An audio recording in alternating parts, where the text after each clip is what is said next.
మహోన్నతుడా మా యేసు ప్రభువా, నీకు వందనాలు, నీకు స్తుతులు చెల్లిస్తుంటున్నాం. ఈ ఉదయ కాలం మరి ఒకసారి నీ స్వరం వినటకు నీకు కృపనిచ్చి ఉన్నాం. నా తండ్రి, మా ప్రార్థనలు విన్న దేవుడు, వినుచున్న దేవుడు, వింటూనే ఉండే దేవుడు, ఆశతో ఎదురు చూస్తున్న హృదయములను తృప్తిపరచు దేవుడు, తుప్పు నీటి వాగుల కొరకు మా ప్రాణం ఆశపడుచుండగా నా ప్రభావ మా జీవను, మా దాహమును, మా ఆకలిని తీర్చు దేవుడు నీవే. నా తండ్రి, మమ్మల్ని క్షమించండి, కడ తీర్చండి, నీ స్వరం వినిపింపచేయండి. ఏసునామమున మా మధ్యకు ఆహ్వానిస్తూ తండ్రి, యేసుక్రీస్తు పేరిట నేను వేడుకొంచున్నాము స్వామి. Amen. Amen. Amen. Amen. Good morning and thank the lord for bringing me back. మరి ఒకసారి దేవుడు మీతో మాట్లాడటకు దాదాపుగా 3 ప్రసంగాలు, ఐ థింక్ ఈరోజు 4th ఐ థింక్ నేను మిస్ అయ్యాను. But still I think God he's been so wonderful to us. ఇది ఇప్పుడు ఏదో మనం ఉన్నందుకే కాకుండా ఎప్పుడు కూడా ఒక సంఘము వెనుక ఒక ప్రార్థించే గుంపు చాలా బలమైనది. శరీర సంబంధంగా మనం ఎన్నో బలహీనత కలిగి ఉండవచ్చును, కానీ దేవుడు తన మహోన్నతమైన కృపను తన ప్రేమ ద్వారా మనకు నిత్యం కలుగు చేయుచున్నాడని నేను మీకు తెలియజేస్తుంటున్నాను. మనం సాల్వేషన్ అనే దాని ఇంట్రడక్షన్ అని మీకు ఇచ్చాను. దానిలో చాలా సంగతులు మనం జ్ఞాపకం చేసుకున్నాం. Jesus is our salvation, is our redeemer. ఈ సేవ్స్ అస్ ఫ్రమ్ సిన్ అని మనం జ్ఞాపకం చేసుకొని, మత్తయి సువార్త 1:21 యొక్క కుమారుని నీవు కంటావని, తన ప్రజలను వారి పాపం నుండి ఆయనే వారు రక్షించడు కనుక ఆయనను యేసు అని పేరు పెట్టబడదు అని మనం ముగించుకున్నాం. ఈ రోజున నిజమే ఈ సాల్వేషన్ అనే యొక్క అంశమును చాలా క్షుణ్ణంగా నేను అంత I don't want to go more theologically, but rather మన యొక్క విశ్వాసం బలపరచుకోవడానికి మనం ఈ ప్రయత్నం చేస్తుంటున్నాం. It is more of a teaching message కనుక మీరు గ్రహించాలి. Jesus is the saviour. అసలు మొదట ఎందుకు సేవియర్ ఆయన, ఎందుకు రక్షకుడు? Because is God. ఆయన మన ప్రభు. ఆ ప్రభు మనల్ని ప్రేమించడానికి గల కారణాలు బైబిల్ వాక్యాలు క్లియర్గా ఉన్నాయి. మనకి ఏంటంటే ఆయన స్వభావమే ప్రేమ.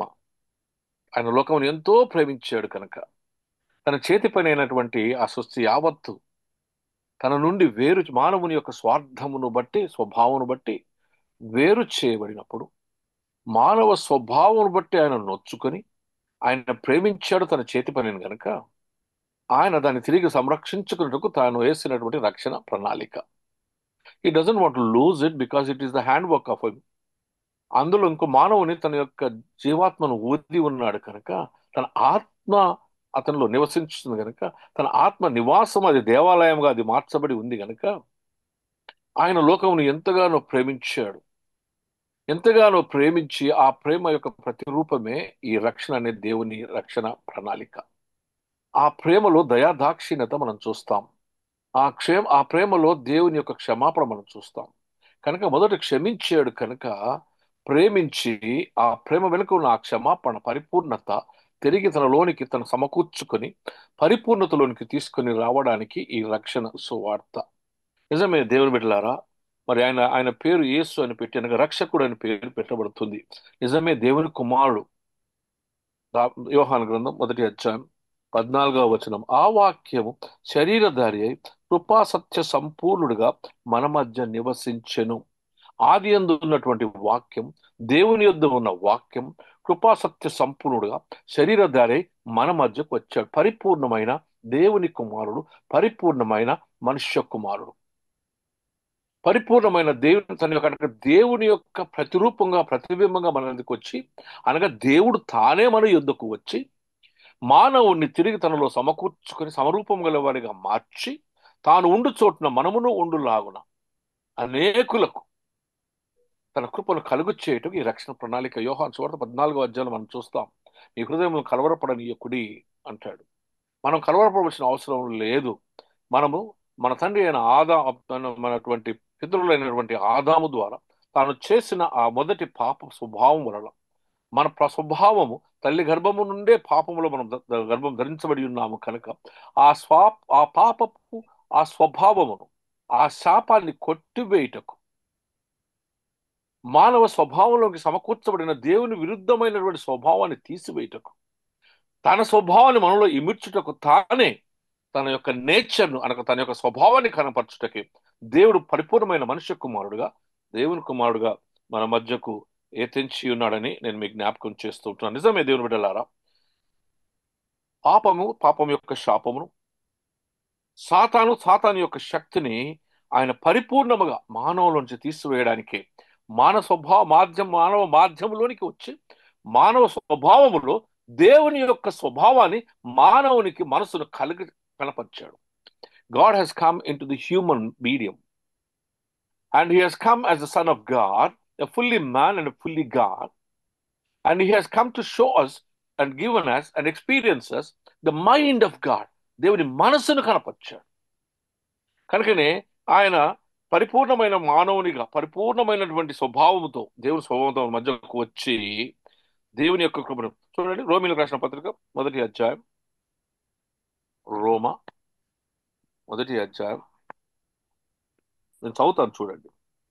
యేసుక్రీస్తు శరీరమును బట్టి దావీదు సంతానముగాను మృతుల నుండి పునరుత్థానమైనందున పరిశుద్ధమైన ఆత్మను బట్టి దేవుని కుమారుడుగాను ప్రభావముతో నిరూపింపబడెను. ఈయన నామము నిమిత్తము సమస్త జనులు విశ్వాసమునకు విధేయులగినట్లు ఈయన ద్వారా మేము కృపను అపోస్తులత్వమును పొందితిమి. పరిపూర్ణమైన దేవుని కుమారుడు పరిపూర్ణమైనటువంటి దేవుని యొక్క అనగా మానవ తత్వంలో దేవుని యొక్క తత్వాన్ని చూపించి he has come to us to show the mind and the nature of God through the life. పరిపూర్ణమైన మానవునిగా దేవునిగా మన మధ్యకు వచ్చి తన కృపను మనకు చూపించి ఉన్నాడు.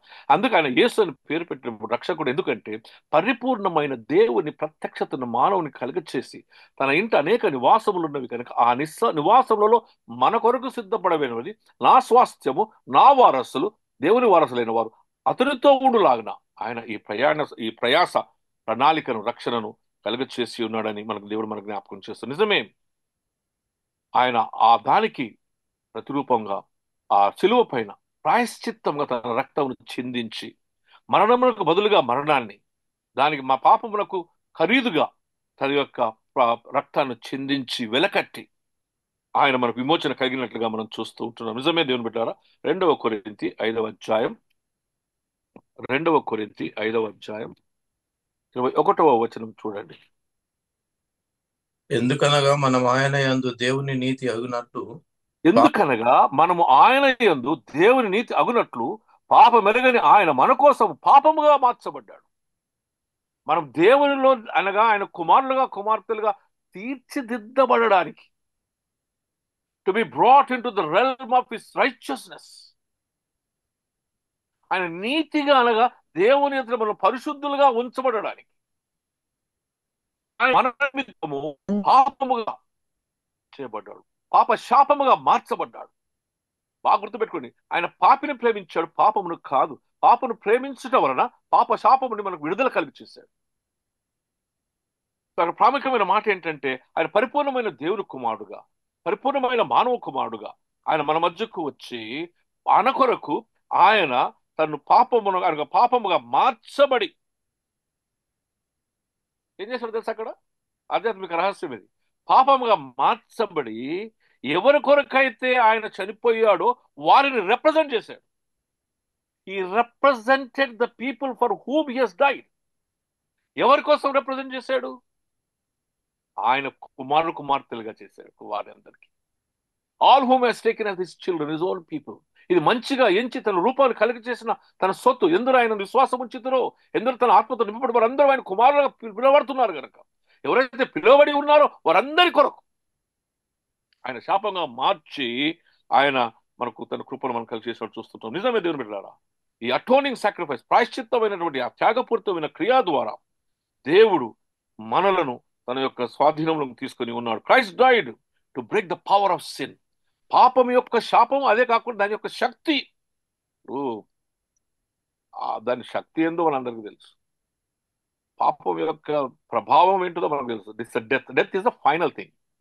ఒకవేళ మరణమైంది అనుకో, దాని తర్వాత ఇంకేమీ లేదు. చాలా మంది అనుకుంటారు ఏంటంటే మరణం అయిన తర్వాత మళ్ళీ ఇక్కడ రివైవల్ మీటింగ్స్ ఉంటే పోయి మారమాల్సి పోతుంది. No, death is the end of it. కనుక మన పాపం యొక్క శక్తిని ఆయన తీసివేయడానికి మన జీవితంలో తన యొక్క ప్రత్యక్షతను, ప్రసన్నతను కలిగి చేసి ఉన్నాడు. రోమిలకు రాసిన పత్రిక 6వ అధ్యాయం, రోమా 6 మొదటి నుంచి చూడండి. అలాగైనా ఏమందుము, అలాగైనా ఏమందుము, ఉమ్, కృప విస్తరింపవలనని పాపమందు నిలిచి ఉందుమా? ఆ, అట్లనరాదు. పాపం విషయమై చనిపోయిన మనము ఇక మీదట ఎలాగు దానిలో జీవించుదుము? ఉమ్. క్రీస్తు యేసుక్రీస్తు యేసులోనికి యేసులోనికి బాప్తిసం బాప్తిజం పొందిన మనమందరం ఆయన మరణంలోనికి బాప్తిజం పొందితం కనుక మీరు ఎరగరా.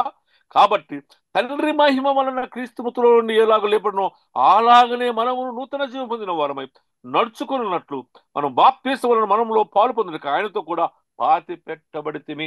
ఆయనతో లేపబడ్డం, ఆయనతో పాతి పెట్టబడ్డం.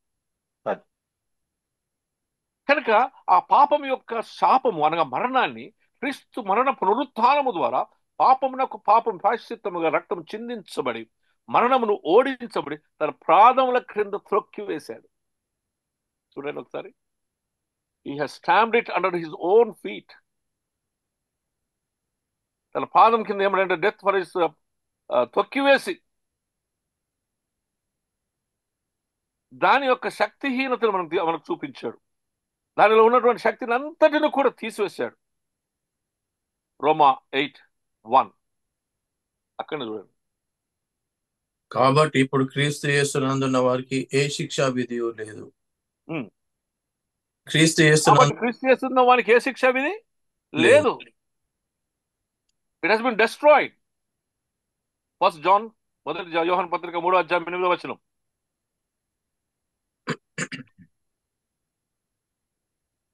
ఉమ్, 3:8. ఉమ్. 3. 8. అపవాది మొదటి నుండి పాపము చేయుచున్నాడు గనుక పాపము చేయువాడు అపవాది సంబంధి. అపవాది ప్రక్రియలను లయపరచుటకే దేవుని కుమారుడు ప్రత్యక్షమాయను. అపవాది క్రియలను, దాని శక్తిని లయపరచుటకే వచ్చిన దేవుని కుమారుడు. దాన్ని త్రొక్కివేసి దానిని పరిపూర్ణముగా తన స్వాధీనంలోకి తీసుకున్నట్లుగా మనం చూస్తూ ఉంటున్నాం. నిజమే దేవుని బిడ్డలారా.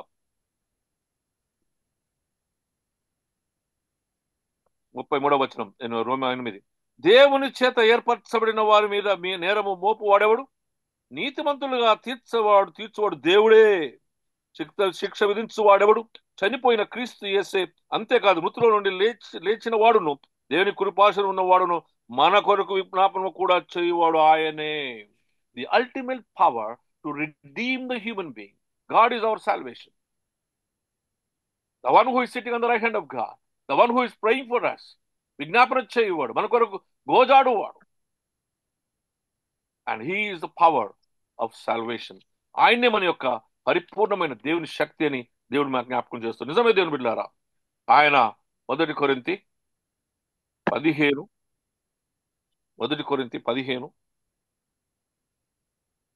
26-27 వచనం చూడండి. కపట 1 కొరింథీ 15. కడపట నశింపజేయువాడు శత్రువు మరణం. దేవుడు సమస్తమును క్రీస్తు పాదముల కింద లోపరిచించెను. దేవుడు సమస్తమును క్రీస్తు పాదముల కింద ఉంచాడా? నేను చదువుతా మీకు క్లియర్గా. కడపట నశింపచేయబడు శత్రువు మరణమే. దేవుడు సమస్తమును క్రీస్తు పాదముల కింద లోపరిచి ఉంచెను. సమస్తము లోపరిచి ఉన్నదని చెప్పినప్పుడు ఆయనకు సమస్తము లోపరిచిన వాడు తప్ప సమస్తము లోపరచబడి ఉన్నదని సంగతి విషిదమే. దేవుడు అది సమస్తం తన పాదకుల నుంచి లోపరచబడి ఉన్నాడు. He controlled it under his control, under his feet. And authority given is by the లోపరచుటకు శక్తిని ఇచ్చిన వాడు లోపరచువాడే, అనగా దేవుడే. What a wonderful word. And therefore God redeems us. దేవుడు తన శక్తి ద్వారా, తన రక్షకుడుగా తన పాదం కింద సమస్తమును ఉంచి ఆయన తన యొక్క రక్షణ స్వభావాన్ని మనం కలిగి చేస్తాం. కనుక Jesus is our saviour. Yes దేవుని బిడ్డలారా, He has come to break the power of sin and death has ఆ మరణం యొక్క శాపం నుంచి విడుదల కలిగించేసి అందరూ కూడా ఆయన కృపను పొందాలని తన కృపనిస్తున్నాడు. కొలస్సీ 2:13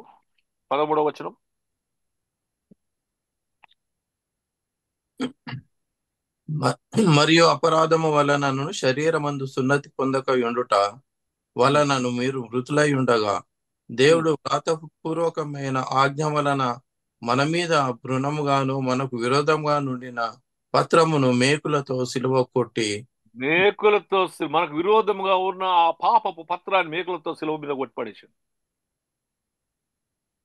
Therefore he is our savior. చక్కగా మనం ఎఫెసీ 1:7 ఎపఫ్రాను మా ప్రియుడైన తోడి దాసుని వలన ఎఫెసీలకు రాసిన పత్రిక 1వ అధ్యాయం 7వ వచనం. బట్టి దేవుని కృపాశ్వర్యమును బట్టి ఆ ఆయన ప్రియుని యందు ఆయన రక్తం వల్ల మనకు విమోచనం అనగా ఆయన అపరాధముల క్షమాపణ మనకు కలిగి ఉన్నది. అపరాధముల యొక్క దానికి గురించినట్టు దానికి శాపం మనకు విమోచన కలిగి ఉంది. ఇంకెన్నో చెప్పుకోవచ్చు. నేను నా main point, Jesus is our saviour. ఎందుకంటే ఆయన పరిపూర్ణమైన మానవుడు, పరిపూర్ణమైన దేవుని కుమారుడు కనుక ఆయన ఆ శిలువ మీద ఆ పాపపు స్వభావాన్ని దాని శక్తిని కొట్టివేసి తన పాదముల క్రింద అణిచివేశాడు. And he is our redeemer. ఆయన నామములోనే, యేసు రక్తంలో అనగా ఆయన యొక్క నామంలో మనకు రక్షణ కలిగి ఉన్నదని దేవుని యొక్క స్వభావం మనం జ్ఞాపకం చేస్తుంది. నిజమే దేవుని బిడ్డలారా, హీఈస్ అవర్ రిడీమర్. ఆయన మన యొక్క ఏమన్నాడు అక్కడ? ఆదంకి ఏం చెప్తాడు? నువ్వు ఆ పండు తింటే చచ్చదు. చక్కగా చెప్తాడు కదా, ఉన్నది ఉన్నట్టుగా. That death is a physical death, spiritual death and also eternal death. Physical death, spiritual death and eternal death. శరీర మరణం, ఆధ్యాత్మిక మరణం, నిత్య మరణం తీసుకొచ్చింది. దాని నుండి విడుదల కలిగించేసి దాని నుండి మనకు మహోన్నతమైన దేవుని కృప, ప్రేమ, పరిపూర్ణమైన దేవుని కుమారుడిగా, పరిపూర్ణమైన మానవ కుమారుడిగా ఆయన మనల్ని విడుదల చేసి సమస్తమును తన పాదముల కింద త్రొక్కి ఉంచి ఉన్నాడు. హోషేయ గ్రంథం త్వరగా హోషేయ గ్రంథం 13వ అధ్యాయం 14వ వచనం. అయినను పాతాళ వశములో నుండి నేను వారిని విమోచింతును, పాతాళ వశములో నుండి నేను వారిని విమోచింతును, మృత్యువు నుండి వారిని రక్షింతును. మృత్యువు నుండి వారిని రక్షించును. పాతాళములో నుండి ఎక్కడ దక్కున్నా మరణ స్వభావంలో నుండి నేను వాడిని విడుదల. నువ్వు సస్తావు అన్నాడు, సచ్చాడు అవిధేయత వలన. మొన్న చెప్పాను కదా, ప్రైడ్, గర్వంతో చచ్చిపోయాడు. ఏమంటారు? పాతాళం. ఆ ప్రేమ ఎంతో గొప్పదో చూడండి. పాతాళములో నుండి తీసుకొచ్చి నేను అనగా నువ్వు ఎంత పాపినైనా నేను చేర్చుకుంటాను, ఎంతో దుర్మార్గత అయినా సరే నేను సహిస్తాను, నేను సిలువ మీద మేకులతో దాన్ని కొట్టివేస్తాను, చేర్చుకొని విమోచన కలిగి చేస్తున్నాను. కనుక దేవుడు మంచివారి కొరకు, చెడు వారి కొరకు తన లోతైనటువంటి తన స్వభావం, ఆ స్వభావం కనపరిచి ఆయన మనకు ఒక మాట చూడండి. హెబ్రీ రాసిన 2వ అధ్యాయం 9వ వచనం. Hebrews chapter 2:9. దేవుని కృప వలన ఆయన ప్రతి మనుషుని కొరకు మరణం అనుభవించినట్లు దూతల కంటే కొంచెము తక్కువవాడుగా చేయబడిన యేసు మరణం పొందినందున మహిమ ప్రభావములతో కిరీటము ధరించిన వానిగా ఆయనను చూచుచున్నాము. He is the king anointed for the salvation. What a wonderful word కదా. చాలాసార్లు చదువుతాం మనం. But he has been anointed. మహిమ కిరీటం ధరించాడు to redeem the people of God from the curse and the certain death. పాతాళమును తీసుకొని వచ్చి మరణంలో నుండి నిన్ను దేవుడు తన కృపణవాడు. We are saved by God. ఒక మంచి మాట చెప్తున్నాడు. అంటే నాకు ఇదంతా చదివితే అర్థమైంది ఏంటంటే, we are saved by God, okay, from God and for God. We are saved by God. And God has sent his son from God. And for whom he saved for God. దేవుని కొరకు, దేవుని యొద్ద నుండి వచ్చి, దేవుడు రక్షించి, దేవుని కొరకే మనల్ని రక్షించాడు. Therefore, the salvation are being saved, the people are being saved from the past, in the present, and the future. Future అంటే రక్షణ అంటే ఏంటిదండి?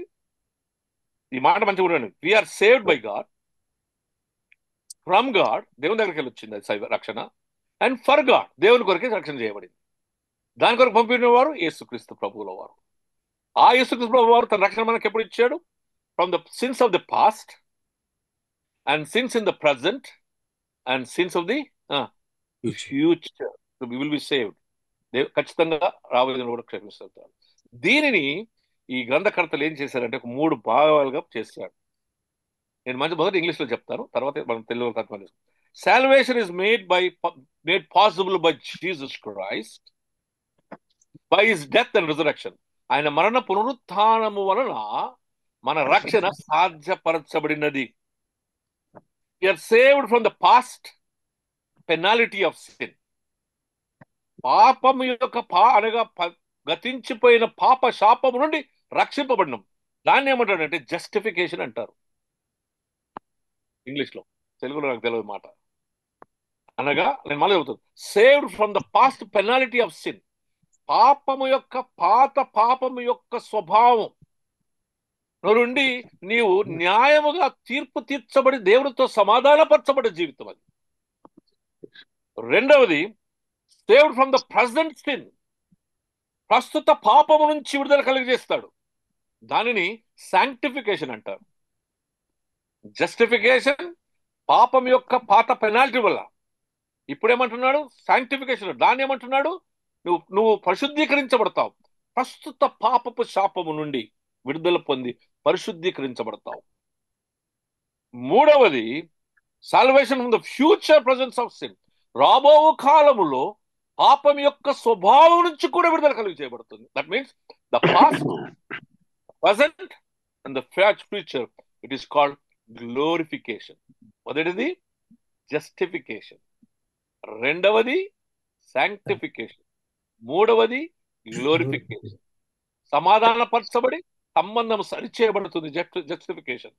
రెండవది, పాపం క్షమించబడి నీతివంతుడిగా తీర్చబడతావు, శాంక్టిఫికేషన్, పరిశుద్ధీకరించబడతావు.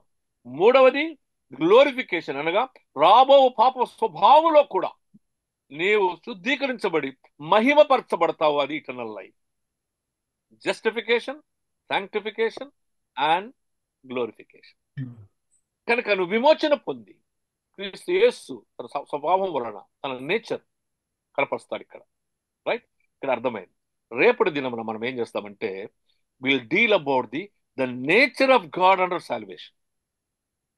చెప్పండి, what is the nature of God? ఇప్పటి వరకు మీకు Jesus is our saviour and redeemer అనే సంగతిని, పరిపూర్ణ దేవుని కుమారుడుగా దేవుని యొక్క స్వభావమును, ఆయన మనకేం చేశాడంటే పాపమును తను జయించి ఆయన తీర్పు తీర్చడానికి ఆయన మహిమ కిరీటం ధరించి ఉన్నాడు. రెండవది ఏంటంటే ఆయననే మన రక్షణ. ఆయన సమస్త పాపం యొక్క శాపాన్ని తన కాళ్ళ కింద తొక్కివేసి పాతాళంలో నుండి నిన్ను విడుదల తీసుకుని వచ్చి, మనకు ఎంతో లోతైన స్థితిలో నుంచి కూడా తీసుకుని వచ్చి నీ పాపలు క్షమిస్తానని హోసేయలో మాట్లాడాడు. నా అసలు దీని అంతటి కారణం ఏంటి? ఎందుకంటే ఇది మాట్లాడుకోకుండా రక్షణ యొక్క పరిపూర్ణత రాదు. తప్పైన కుమారుడు కొరకు ఎందుకు తండ్రి అంతగా ఎదురు చూశాడు? మిగిలిన పైసలు తీసుకుందామనా? ప్రేమ. రెండు విషయాలు మనం ధ్యానం చేయాలా ఖచ్చితంగా. రక్షణ ప్రణాళికలోనికి పోక ముందు మొదటిది మనం దేవుని యొక్క స్వభావం చూడాలి. So tomorrow we will look into the God's love and compassion. Right? అంటే పెద్ద పెద్ద అంశాలు డాక్టర్స్ గా చెప్పను నేను, కానీ దేవుని ప్రేమే ఈ రక్షణకు కారణం. దేవుని ప్రేమే, ఈ దేవుని యొక్క దయాదాక్షిణ్యత, కంపాషనే రక్షణ కార్యమునకు. యోహాను సువార్త 3:6 ఏమంటాడు? దేవుడు లోకమును ఎంతో యోహాను 3:16. దేవుడు దేవుడు లోకం లోకము ఎంతో ప్రేమించెను. కాగా ఆయన తన ఆయన అద్వితీయ కుమారునిగా పుట్టిన వాని యందు విశ్వాసమంచు ప్రతివాడు నశింపక నిత్య జీవం పొందినట్లు ఆయనను అనుగ్రహించెను. లోకము తన కుమారుని ద్వారా రక్షణ పొందుటకే గాని లోకములకు తీర్పు తీర్చుటకు ఆయన రాలేదు. రాలేదు. There is love and compassion. So first of all రక్షణ గురించి మనం లోపలికి పోకముందు దేవుని యొక్క స్వభావాన్ని కూడా ఒకసారి చూడాలి. So tomorrow the second message in salvation, third message in salvation, we will deal with the love and the compassion of God. చిన్నగా మనం చూస్తాం. Then after that we'll see the plan of salvation. దేవుని యొక్క రక్షణ యొక్క ప్రణాళికను చూద్దాం. And how man has responded. మానవుని యొక్క రక్షణ ప్రణాళిక, దేవుని రక్షణ ప్రణాళిక మానవుడు ఎట్లా దానికి రెస్పాండ్ అయినో దాన్ని మనం చూసుకుంటూ వెళ్తాం. సో దేవుడు ఈరోజు క్లియర్గా, అంటే దిస్ ఇస్ అంతా టీచింగ్ మెసేజ్ అని చెప్తున్నాను. ఆలోచన చేయండి ఒకసారి. పరిపూర్ణమైన దేవుని కుమారుడు దేవుడే తను తాను వృత్తంగా చేసుకుని మన మధ్యకు వచ్చి, ఆయన పుట్టినప్పుడే చెప్పారు ఈయన పేరు యేసు అని పేరు పెడతాడు. Is our saviour, Jesus is our salvation. దేవుడి తన కృప మనకు దయచేయను గాక. ఆమేన్. ఆమేన్.